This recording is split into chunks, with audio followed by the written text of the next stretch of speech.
photographes vont faire une jolie photo à la fin, je vous le promets. Je vais juste en profiter de vous tous. Ça fait trop plaisir de vous voir. J'étais trop contente de pouvoir partager la scène avec un peu entre vous. Donc merci beaucoup d'être ici ce soir. J'ai quelques questions pour quelques-uns d'entre vous que je n'ai pas vu sur le tapis. Guillaume Canet, je vais bien commencer avec vous. S'il vous plaît, en quelques mots, quel est votre meilleur souvenir et votre pire souvenir de votre expérience de l'année dernière? De l'année dernière? Oui, quand vous étiez président. Pire souvenir? Non, j'en ai pas forcément. C'est bien. Non, à part peut-être quand la salle nous a hués. Oh. Parce qu'en fait, ça me permet de réexpliquer. En fait, le premier jour, j'avais pris la décision en tant que président de ne pas être là à la présentation des films, pour ne pas être influencé et ne pas savoir si c'était le film d'une femme ou d'un homme ou si c'était un premier film. Et donc j'avais proposé ça au jury qui avait beaucoup aimé cette idée. Donc j'avais demandé à ce qu'on attende dans le couloir et que la présentation se fasse sans nous et que quand ils avaient fini, on vienne s'asseoir et qu'on puisse découvrir le film en étant totalement voilà, vierge d'informations. Et en fait, ça n'a pas du tout plu au public, qui pour d'autres raisons pensait qu'on ne voulait pas qu'on nous voit rentrer. Donc le lendemain, on a rectifié et on a rallumé la lumière pour qu'on puisse rentrer. Voilà. Mais c'était pas le pire souvenir. On le pardonne? On le pardonne? Oui. Ouais. Et le meilleur souvenir? Le meilleur souvenir, c'était le groupe que l'on a formé avec le jury, où il y avait vraiment, on a eu beaucoup de chance parce qu'on s'est très bien entendu. Si bien entendu qu'on a même été se baigner le soir et tout, tous ensemble, c'était génial. Voilà, c'était un grand souvenir. Voilà. Ça vous a plu ce bon souvenir? Je crois qu'ils ont préféré le pire, mais c'était mieux. Voilà. Merci. Costa Gavras, quel honneur de vous avoir avec nous. En 2014, vous étiez le président des présidents. Dans votre jury, il y avait Jean-Pierre Jeunet, Claude Lelouch, Vincent Lindon, entre autres. C'était compliqué de diriger un jury composé des grands noms du cinéma français? C'était très compliqué. Ils avaient tous des idées très personnelles. Je ne savais pas comment les amener à une idée commune. Mais finalement on s'est trouvé devant une idée très commune. On a donné le prix à un film de jeune homme, le deuxième film. Et ça a été... On a ouvert les bulletins les uns après les autres, on est tous d'accord. Voilà. On s'est aperçu aussi que le public, après, était d'accord avec nous. Ça nous a vexé un peu. Ça nous a vexé parce qu'on voulait être originaux. Et finalement, non, on a eu raison, c'était un très beau film. C'était une très belle expérience, je suis ravi d'ailleurs. Avec Claude, depuis, on ne s'est pas quitté, d'une certaine manière. Et je crois même que d'une certaine manière, nous sommes les plus anciens du métier. Mais justement, je vais prendre le micro, je vais me tourner vers vous, Monsieur Lescure, puisque Monsieur Lelouch, on a la chance de parler sur le tapis. Vous-même, donc, vous faisiez partie de ce jury des anciens présidents, mais vous-même, vous étiez aussi président en 2002, donc ça fait beaucoup d'années. Le festival a beaucoup évolué depuis, et si oui, comment?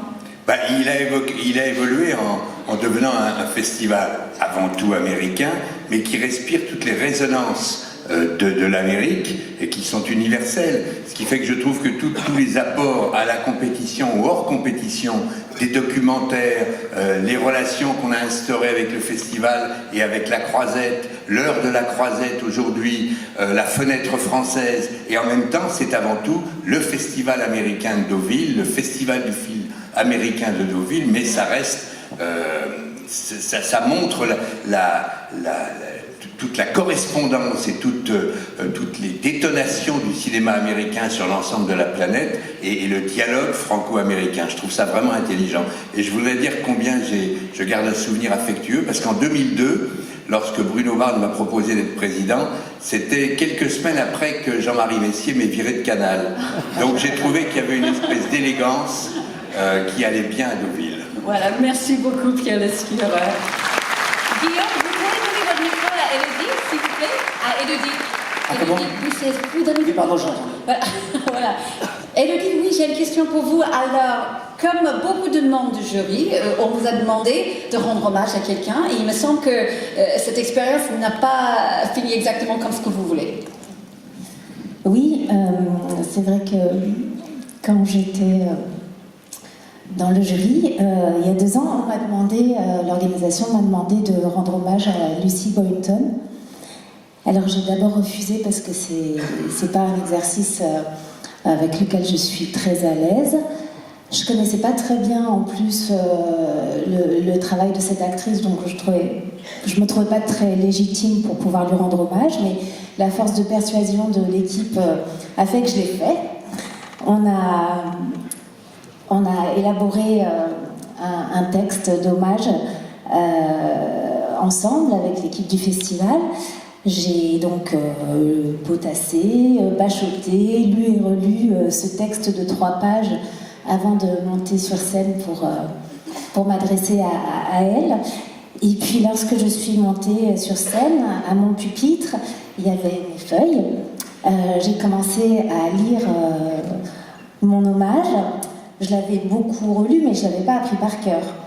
Et je lis donc une page en m'adressant à elle, je tourne la page, je continue à lire, et là je m'aperçois que c'est plus du tout cohérent. Et en fait, il me manquait une page, la page du milieu. Donc je crois que c'était Un grand moment de solitude. un grand moment de solitude, c'est certain, et le pire de ce que je pouvais imaginer est arrivé. Mais en fait, le public a été génial. Et en fait, ça a complètement brisé la glace de ce début de festival, et c'était très chouette au final. Voilà. Et c'est vrai, le public, je trouve aussi, nous, on peut vous féliciter tous, vous avez un public formidable. Et Lucie m'en a pas du tout voulu. Oh, ça, c'est bien. Vous pouvez donner le micro à Rebecca, s'il vous plaît, Rebecca Zlotowski, donc présidente du jury de la Révélation en 2020, après avoir été membre du jury avec Vincent Lindon en 2013. C'est très différent, ces 2 expériences? Ouais, toujours aussi agréable. Mais c'est vrai que la première fois, je m'attendais pas du tout à parler. Et je pensais, mais moi, de quoi je me souviens? Et c'était, en fait, devant moi, quand on était au jury, donc on assiste à beaucoup de projections, c'est très agréable. Et en même temps, souvent, il y a comme un spectateur qui vous accompagne, qui est tout le temps un peu là à toutes les projections. Et c'était un spectateur qui était en train de vivre un début je pense, d'histoire d'amour, parce qu'il m'envoyait des textos très très gros. Il était peut-être un peu myope, et donc passé un certain âge, j'y suis, on commence à mettre ces textos un peu gros, n'est-ce pas? Et je voyais vraiment l'intégralité de son histoire d'amour naissante, je pense à toi, là, le truc s'arrête, et je regardais ça. Donc voilà, ça c'est le souvenir que j'ai entre autres bien sûr, ça là maintenant. Ouais, c'était très très fort agréable. Bon, merci beaucoup. Je vais juste finir avec vous, Monsieur le Président 2024, Benoît Magimel. On peut lui passer le microphone. Alors, bien sûr, on va découvrir votre palmarès de ce 50e édition demain soir. Après tous ces grands présidents qui sont ici avec nous ce soir, quelles sont vos impressions de ce festival? Excellente, un public merveilleux. Je voulais dire à Guillaume que quand je rentre dans la salle, on m'applaudit. mais la dernière fois, je suis arrivé à 14h03. Et on m'a levé. Je me suis dit, on peut être un jour tout en haut, et le lendemain, on rase les murs. C'est à double tranchant quand même.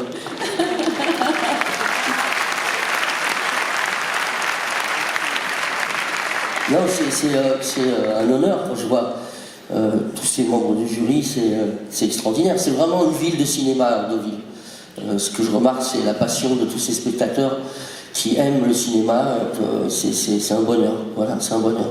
Donc demain, effectivement, on s'est déjà entendu, on sait qui sera les nommés, les lauréats, pardon.